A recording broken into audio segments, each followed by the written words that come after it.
I think everyone is here from the university side. Okay, there's probably a few more from the school then. Yes, yesterday we had 40th annual day functions. So our teachers are, little bit, they might join little late.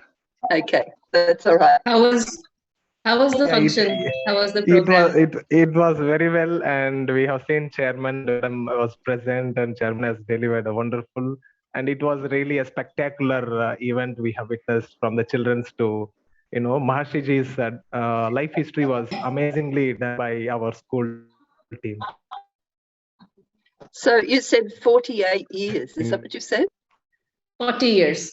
Oh, 40 years, okay. 40 years. That's a long time. Yes. It's pretty impressive. And was there a world record on some art piece that was done? Yes, there was taken as a video since the time is very less, and with the Rubik cubes, they have made Maharshiji's photo and all the yoga postures from 1,000 Rubik cubes. One of our students, Maharshi students. Yes, that was the thing. And one more thing to remember is we can remind of 40 aspects of Veda and Vedic literature at this 40th, annual day. Mm. It's nice. Okay, so we must be getting close to having everyone here. So maybe we can start, and maybe some of the presentations will refer to the big celebration. Yes. Okay, so I'll just go on and share screen so we can take a look at where we are. Okay, so you should be able to see that. Okay, so looking at our course overview chart, looks like we're up to 15 today. Wholeness is contained in every part. And last week we looked at harmony exists in diversity. And probably that's a beautiful title for a celebration. And I'm sure that there was a lot of harmony and diversity at your 40th anniversary. So in the lesson last week, then when we studied this principle, harmony exists in diversity, we learned that everywhere we look, we find harmony and diversity existing together. From the very surface layers of life, where we see maybe diversity of musical notes combining to create a harmonious chord, or the harmonious functioning of different systems in our physiology, to the togetherness of the knower, the process of knowing, and the known, at that point where we transcend, and that infinite dynamism inherent in the infinite silence of that deepest level of life, the field of pure consciousness. So let's hear from you first, and your presentations of how you observe this principle during the week. Who'd like to go first? Looks like the school's coming off mute. Okay, off you go. So I just wanted to say that we have only one assignment statement because we were kind of very tied up with the annual day function. I can bring the one assignment up now. I'll share my screen.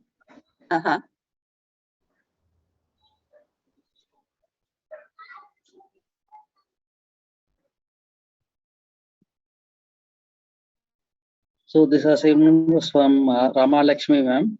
Rama Lakshmi ma'am, are you there to present your assignment? Yes, sir. Jai Gurdev, sir. Jai Gurdev, sir. Jai Gurdev ma'am, please go ahead. Yeah, I can hear you.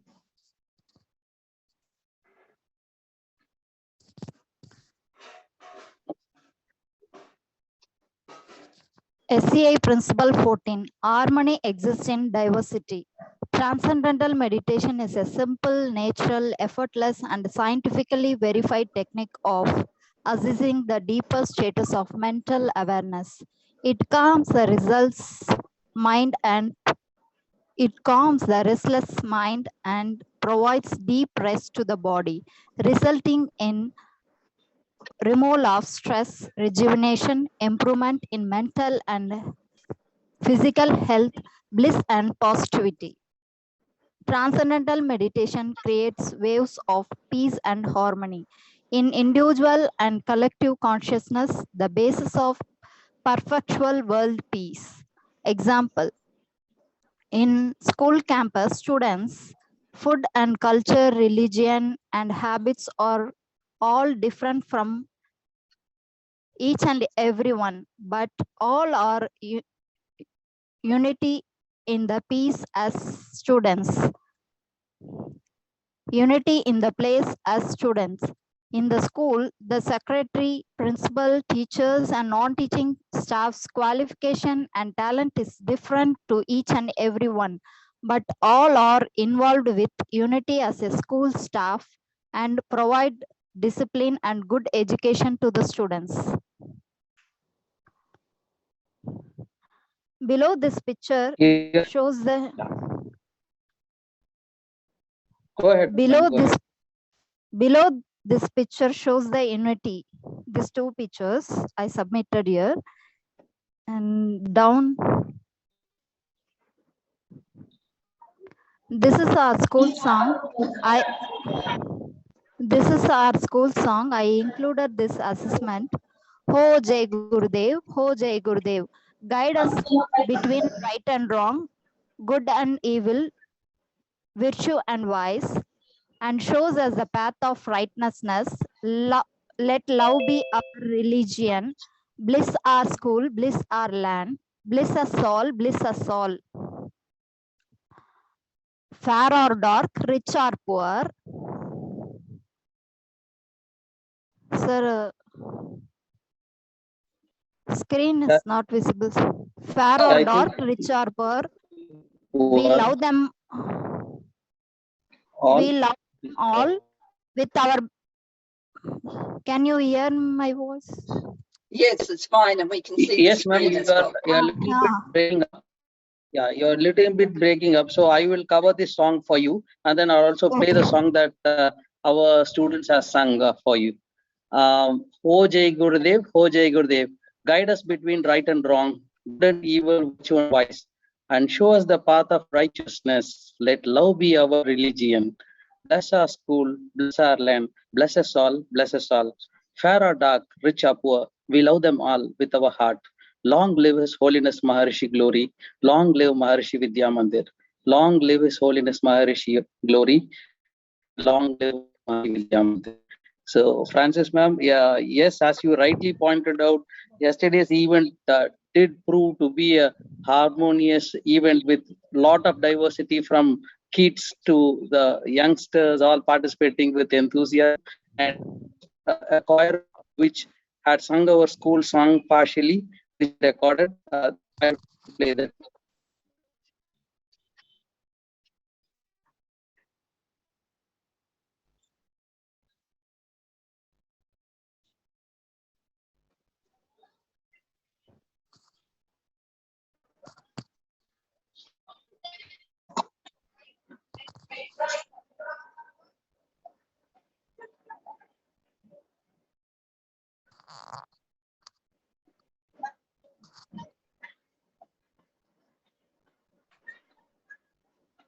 So that's not coming through. Did you choose audio when you selected share screen? Yeah, is the audio? Yeah, is the No. audio coming up to you? No, we've just got the slider going across. We know it's playing, but we can't hear Oh, anything. okay. Now, You should do, Sundareshwarji, you should do slide share again and select Okay. Use computer audio or something. That option will come when you do. You should stop slide share and then start it again. okay, I'll try to. You can keep leave this file open, stop sharing, and then share again.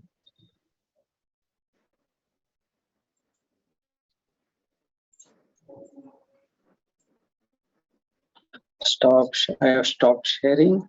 I'm sharing it again with share sound. Yeah. Optimize for YouTube. I'm choosing that selection and probably the share screen. And here we go. hopefully this time we'll hear. Ho Jai Gurudev, Ho Jai Gurudev, guide us between right and wrong, good and evil, virtue and vice, and show us the path of righteousness. Let love be our religion. Bless our school, bless our land, bless us all, bless us all. Fair or dark, rich or poor, we love them all with our heart. Long live His Holiness Maharishi Glory. Long live Maharishi Vidya Mandir. Long live His Holiness Maharishi Glory. Long live Maharishi Vidya Mandir. That was a part of the school song that was created when I was an alumni of this school when I was studying. So we just, it was nostalgic to get back those school song also. It's beautiful, really beautiful.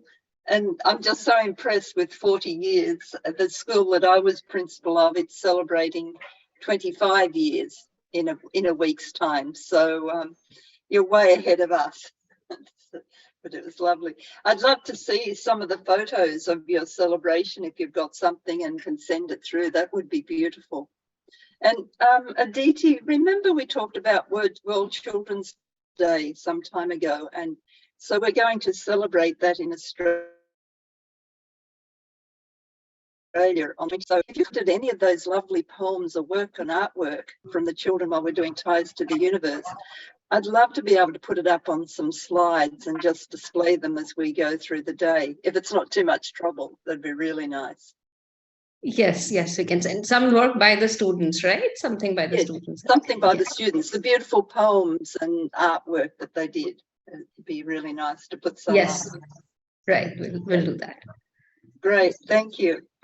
Okay, so thank you to the school. That was lovely. Thank you. And Thank such a you, ma'am. beautiful example of harmony amidst diversity, a celebration like that with not only the students now, but over the years and the diversity. Even, I can imagine even the curriculum has changed many times over the years. So much to celebrate and so many successes, particularly the boy that you told us about last week. That was very impressive. Okay, so let's see, anyone from the university with an example of harmony exists in diversity? Pragya ma'am, will you be showing something?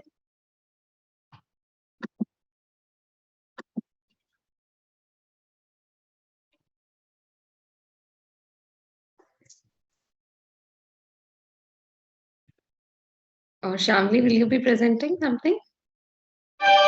Yes, ma'am. Okay. Come. Yes, please, you can start. Jai Gurudev, everyone.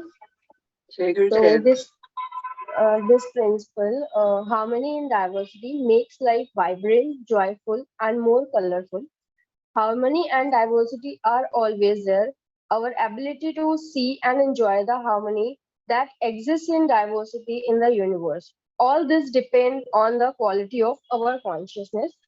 So, how I am relating this with TM is like the nature of mind is to go to a field of greater happiness. All the streams of the mind are in the direction of greater happiness. Deep within the source of thought is that unbounded awareness, unbounded consciousness, which bring bliss. And deep at the source of thought is unbounded bliss consciousness, which is the ultimate goal of our life. This is the TM is a simple technique of naturally bringing the awareness to unbounded field. That this is the only possible. This is only possible through regular practice of TM. This is my understanding from this. That's beautiful. Are you a TM teacher? No. No, okay, so you've really, that was very impressive then. That was beautifully explained. Lovely. Yeah, thank you. Actually, I gone through a book of Maharishi's. From there, I get to know all this. Beautiful. And you've applied it to the principle so well. So thank you very much. Thank you. Okay, so anyone else before we go on? I think we don't have any more assignments today. Okay, that's all right. We'll I'll just put up the screen again.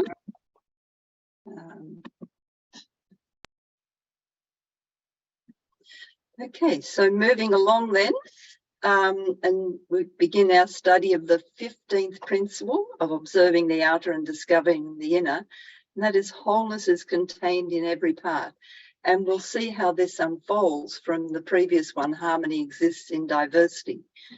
So the wholeness of this lesson is that wholeness is contained in every particle of the universe, because the unified field, the field of wholeness, the field of pure intelligence, the field of perfect orderliness, permeates everything, everywhere. And I thought it'd be nice to start with Rajujeshri Emley's song, as it contains some really beautiful examples of this. So I'll play it first, and then we'll talk a little bit more about it in a minute.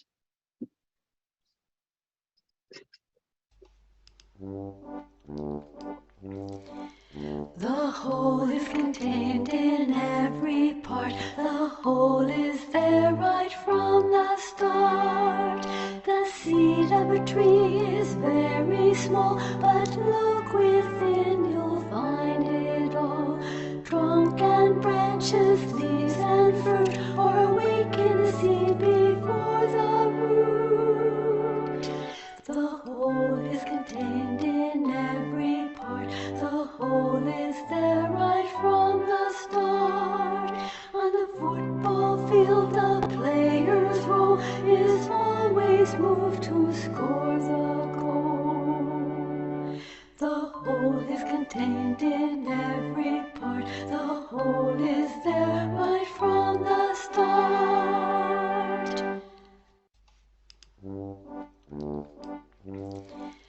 The whole is contained in every part. The whole is there right from the start. The seed of a tree is very small, but look within, you'll find it all. Trunk and branches, leaves and fruit, or awaken the seed before the root. The whole is contained in every part. The whole is there right from the start. On the football field, the player's role is always moved to score the goal. The whole is contained in every part. The whole is there right from the start. So absolutely beautiful song. And as we go through the examples, you'll see how beautifully Rajujeshri Emley has captured so many of them in this song, and just giving students an insight to this principle in just this simple way. But understanding this principle, we know that everywhere we look, we find parts. On the surface, every part is unique. But when we look more deeply, we see that every part is related to every other. There's something connected to them and connecting them. And we learned in our study of the previous principle that harmony is the unifying value, connecting and creating orderliness between all the diverse parts of the universe. And this new principle takes us one step further. We now find that harmony isn't just a connecting link between the parts. Harmony is the wholeness or the essence of each part. So to make that a little bit more concrete, if you look at the slide here, you'll see there's violins and guitars and trumpets and clarinets and various other items. And they seem very diverse, but the wholeness of these items is that they are musical instruments. So that's the essence. Each one of them contains that essence, that they belong to this category of musical instruments. And then if you look at this picture, or in any room, you'll see that there's classroom maybe. You'll see tables and chairs and desks and bookcases. And the wholeness of this is that it's furniture. Each one of these items contains that essence of furniture within it. So that wholeness is contained in every part. And then, as Rajrajeswari Emily showed so beautifully in the song, that wholeness of the tree is found in the seed. So the knowledge of the whole tree is found in the seed, in that hollowness of the seed. And then the knowledge of the whole tree is found in the first stage of sprouting of the seed, and in the second stage of sprouting, and the third stage of sprouting. And as the tree grows, the knowledge of the whole tree is contained at every level. And like this, natural law upholds from its total basis in the unified field to its specific expressions in the universe. Everything in the universe, including our physiology, unfolds from the unified field in this same way, always containing within it the totality of natural law. And this means that everything is actually consciousness. And we can see in that the growth of the tree, that consciousness, that emptiness within the seed that contains the knowledge of the tree, consciousness becomes matter through sequential development, the first stage of sprouting, the second, and so on. And this beautiful quote from Maharishi captures this principle. He said, "When the sap travels, every drop of sap contains the whole value of the tree. It's so intelligent that it leaves a little portion here to become green, a little portion there to become hard, and so on.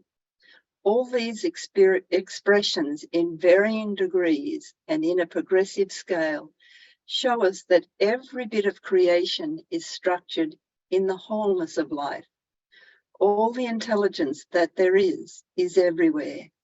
This demonstrates the holistic quality of creative intelligence."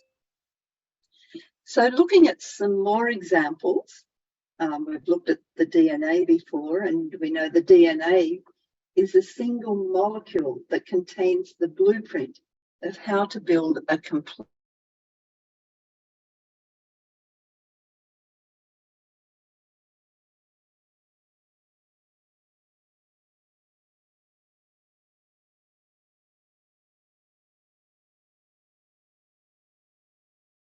for the whole body are contained in every one of its individual building blocks.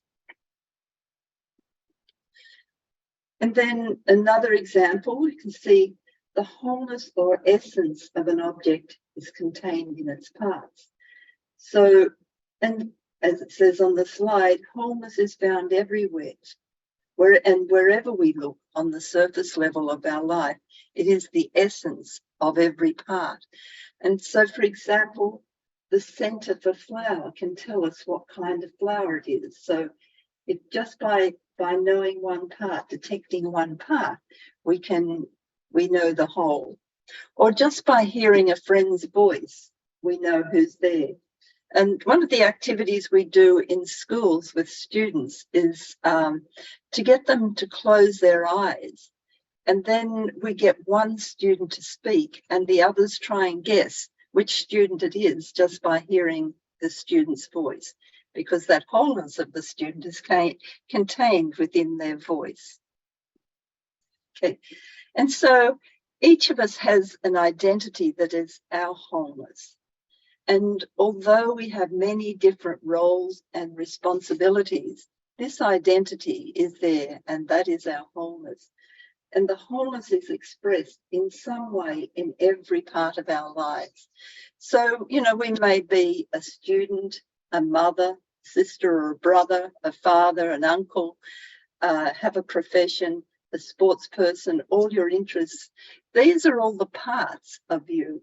And underlying that is the wholeness that really contributes to all of these different parts and holds them together. And then, especially for the school students, literature, if you can look at the wholeness and purpose of a book. It's the purpose of the book. So in a well-written book, every element of the book is connected to the wholeness of the purpose and the content of the book. Or in a formal essay, every part must substantiate the thesis statement, and particularly in persuasive writing. And I don't know whether you use this model in teaching students skills of writing, but it's known as the hamburger paragraph, or we could say the veggie burger paragraph, or we can use it for a whole essay, a persuasive essay. But in this model, you see at the start the topic sentence, or in a whole persuasive piece of writing, the first paragraph. But whether it's a sentence or the paragraph, it contains the wholeness, the main idea, the contention that you are speaking for. And that first paragraph or sentence introduces that. And then what follows must be connected to the wholeness. So each of the next sentences or paragraphs in a piece of writing supports that wholeness. It's connected to the wholeness. And then in the end, you bring it all back together, come back to wholeness again. But so that's a really good way of teaching students to include within each paragraph only what connects to the wholeness of that paragraph. And everything connects to the wholeness of the piece of writing. No stray ideas or coming through. And it keeps it concise and efficient. Okay, and in Rajajeshri Emily's song, we saw sporting teams. And sporting teams, and the same as a school, you saw the school has a spirit, that togetherness which you saw in celebrating your 40th anniversary. And like this, sporting teams have a team spirit. And when the team is united around a single goal, every member, no matter how small the role, contains the team's wholeness or its essence. And then in art, if we look at an artist, his or her breadth and depth of vision and mastery of technique are contained in every piece of art that he or she creates.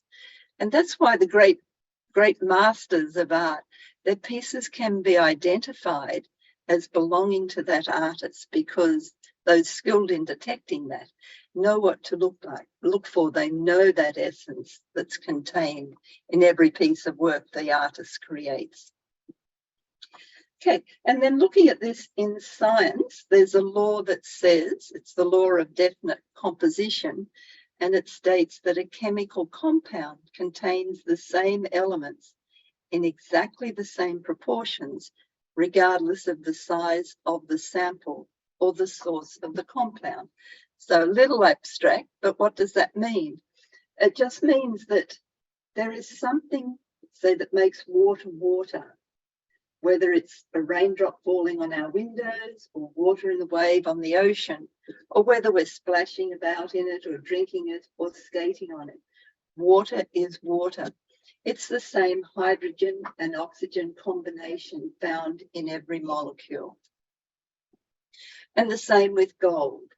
Gold is gold, whether it's in a mine or a ring on our fingers. It's the same element found in every ounce of gold. And we may not know the chemistry of water or gold, but we know what water is and we know what gold is. And we know this because these objects have an identity that we can recognize. Okay. And that identity is their wholeness. It's found in every point of the object. And continuing with science, we know there are laws of nature. And some of these, we know that there are universal laws of nature operating everywhere all the time. And they may express themselves differently according to the circumstances, but their essence remains the same. So the specific qualities of intelligence or laws of nature that are called electricity exist everywhere. Lightning may be different from the lights in our homes, but both lightning and electric wiring in our homes carry electric currents. It's the same electricity that's being harnessed. So that wholeness of electricity is found in the different parts of it. And the same for gravity. our experience of gravity on Earth may be different from what we might experience if we manage to get to the moon. But that's not because there's a different law of gravity on the moon. It's because the moon has less mass than the Earth. And so on the moon, we would weigh 1/6 as much as we weigh on Earth. So the ultimate goal of science is to find wholeness, the order and intelligence of the totality of natural law in the individual laws of nature as they express themselves in infinite diversity. So, and we see that when we look at the unified field chart. But stepping away from science for a while, and you may be familiar with these lines from William Blake, which capture this principle so beautifully when he says, "To see a world in a grain of sand and a heaven in a wildflower, to hold infinity in the palm of your hand and eternity in an hour." So each one of those is such a beautiful description of wholeness contained in every part. And I have just a short YouTube clip. This is from a scientist talking about these lines from William Blake, and just from the scientist's perspective, seeing that this is actually a possibility. So I'll just play this for you. From NPR News, this is All Things Considered. I'm Robert Siegel. And I'm Audie Cornish. Commentator and NPR blogger Adam Frank is a scientist, an astrophysicist to be exact. And part of the joy he finds in science is that it helps us slow down and pay attention to the beauty in the minutiae of life. It's a notion he's going to explore over the next year, and today Adam lays out the big picture. More than 2 centuries ago, the great poet William Blake offered the world the most extraordinary of possibilities. To see a world in a grain of sand, he wrote, and a heaven in a wild flower. Hold infinity in the palm of your hand and eternity in an hour. Yeah, that would be nice. Unfortunately, most of us don't know how to hold eternity in the palm of our hands. In fact, most of us feel lucky if we can just hold it together until the end of the day. The problem, of course, is that mostly we've lost our minds. Appointments, to-do lists, worry, concern, and agitation make up modern life. Sometimes, however, for the briefest moment, we do pick up a scent that there is something more going on than this daily round of survival. But those moments pass, and the waves of mundane urgency swallow us again. Tumbling through the chaos of our day-to-days, we wonder if Blake's vision of a broader, more expansive experience is nothing more than a poet's fancy. Can we really see the universe in a grain of sand, even as we slog through traffic? Can we really hold infinity in our hands, even as we drop off the kids to violin practice? The answer, I believe, is yes. In fact, I'm sure the answer is yes. The connection between the everyday reality we experience and boundless landscapes of cosmic beauty, inspiration, and joy is actually so close, so present for us. It's there in the dust on your car. It's there in the mess on your desk and the swirling water in your sink. How do I know this? Because I'm a scientist, damn it, and I know that science, under all its theories, equations, experiments, and data, is really trying to teach us to see the sacred in the mundane and the profound in the prosaic. The trick is in the noticing, and that happens by unpacking the question hidden in Blake's poem. Can we really see the whole world in a grain of sand? Through the lens of science, we can see how even the smallest thing can be a gateway to an experience of the extraordinary if only we can practice noticing. We walk past 1,000,000 natural miracles every day, from the sun climbing in the sky to the arc of birds seen out our windows. Those miracles are there, waiting for us to see them, to notice them, and most importantly, to find our delight in theirs. You want some transcendence? I got it for you. Let's start with that grain of sand. Adam Frank is a professor of astrophysics at the University of Rochester and author of About Time, Cosmology and Culture at the Twilight of the Big Bang. Okay, so quite an interesting commentary on Blake's lines from a scientist. And that's, I mean, as a scientist, he was seeing that harmony that exists in diversity. So even the clutter on your desk or the dust on your car, he saw beneath that there was some orderliness there. And, you know, we're so fortunate, as he mentions the word transcendence. We've got the technique to transcend, to go beyond those surface levels of thinking and experience and see that harmony that exists in all that diversity. And he mentions noticing, and the TM technique actually helps us, and the TM City program, it refines our perception so that we are able to notice more than that superficial level. You know, that just at the start, the colours might seem brighter, the patterns just more beautiful, intricate. So, you know, we're so fortunate with what we have, a technique to allow us to see that wholeness, that harmony that exists in every part. And I think Maharishi summed this up so beautifully in this quote, and that ability, you know, to hold infinity in the palm of our hands. And he said, the seed is the basis of the tree. It's so easy to possess the whole tree in a seed. The tree may go out of hand as it grows, but the seed can always remain in the hand, and in the seed we have captured the tree. So just so beautiful. And as we know, in that hollowness of the seed, that is the blueprint for the whole tree. So we've captured the tree just in the hollowness of the seed. And also in this principle, I like to return to fractals that we looked at earlier. And actually, Rajajeshri Emily had some images of fractals in her song. Not that we'd talk to young children about fractals, but they can see the patterns on those leaves, and identify that wholeness that's contained in every part. And as we will recall, a fractal is a never-ending pattern.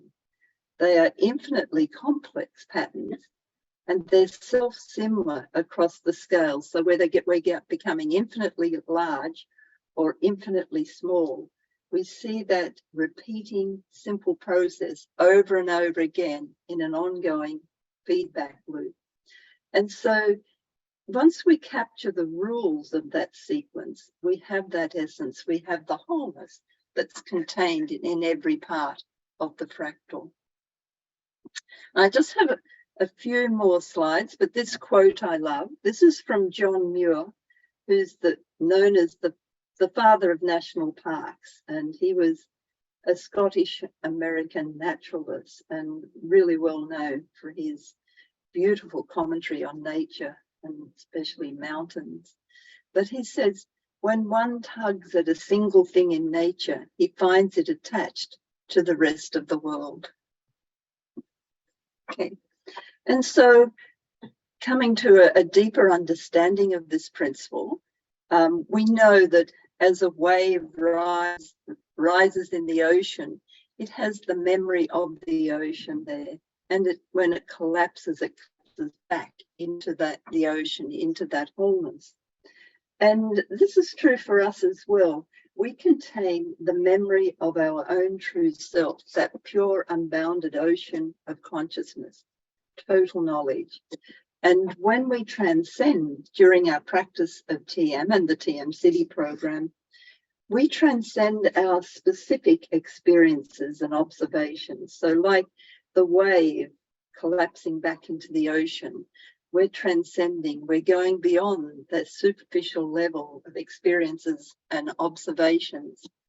And we transcend the pieces and the parts of our memory. And then our attention rests in the wholeness of everything. And we awaken our memory of that interconnectedness of everything.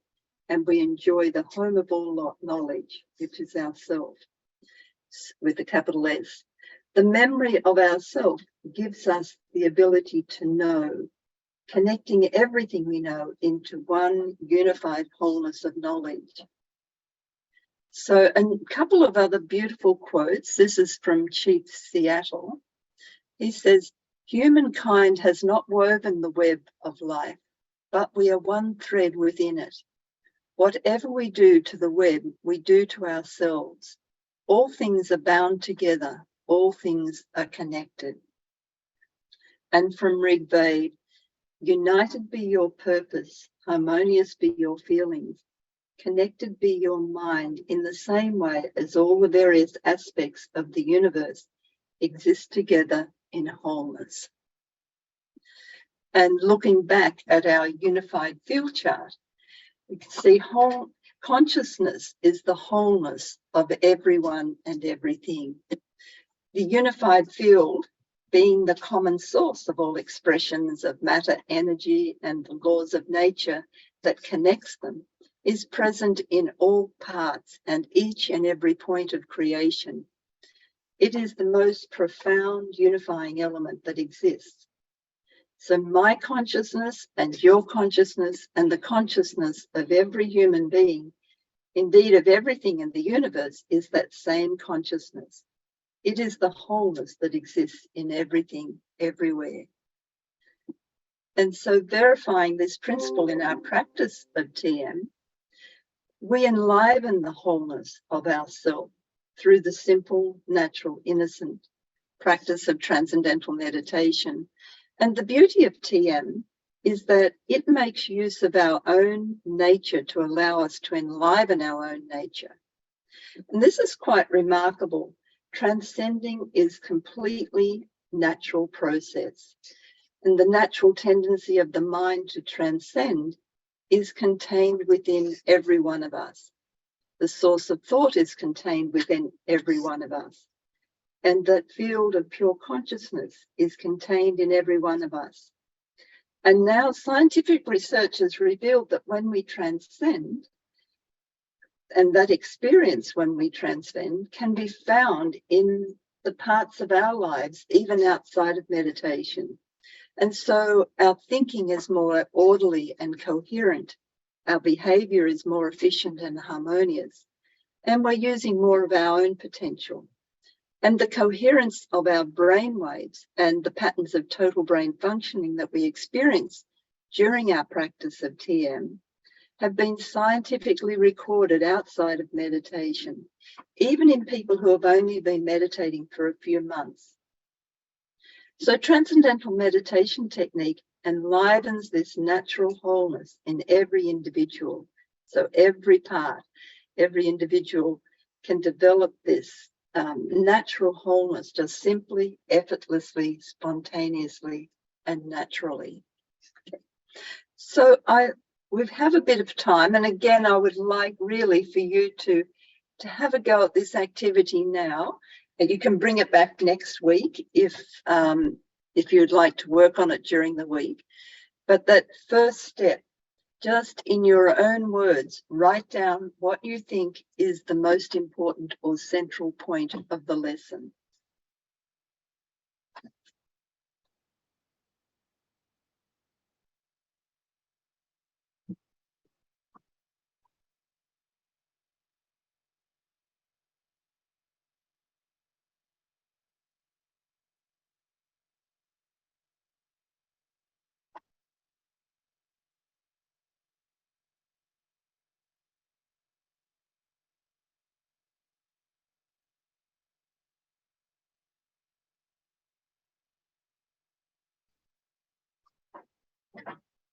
Okay, so once you've got this, move on and then describe how this point relates to what you know about the full development of consciousness, to the development of your creative potential as a result of your practice of TM and the TM City program. And if you like, you can draw a diagram or illustration that puts together both of those points.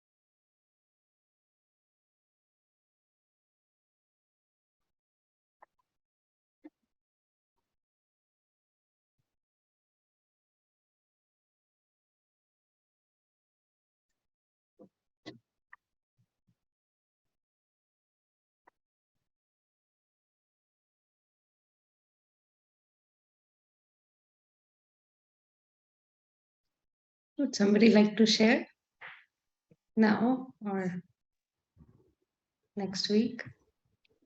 Yes. Oh, good. Okay. So the central point of this principle, what I take is we are a part of the web and we can contribute to the whole that exists as a system for the system. So by developing the conscious awareness, what I feel is we are like getting into leading ourselves to know our hidden potential or the inner potential to be the best contributor to the wholeness. So for Beautiful. this, Beautiful. And I mean, it's the reason why the TM City program is so powerful, isn't it? And meditating. So, 1% of a population meditating and stirring that wholeness, or the square root of 1%, practicing the TM City program together in a group. It's just that coherence that they're stirring, developing. It affects everyone. It doesn't matter.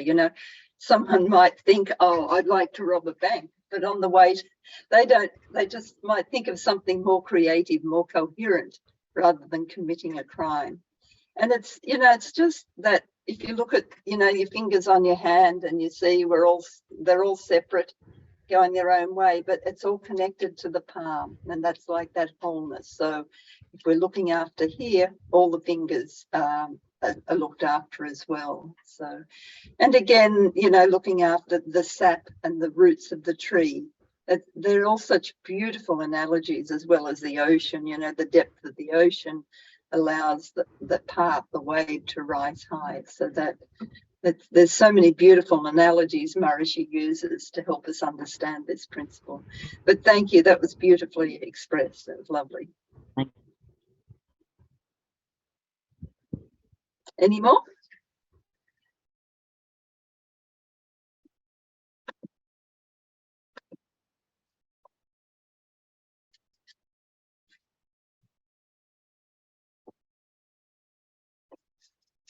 No one else coming off mute? Anything from the school today? Even thinking how you might use it in a lesson on this principle, whether it's science or whether it's literature. Do you have some ideas now about including the principle in your lessons?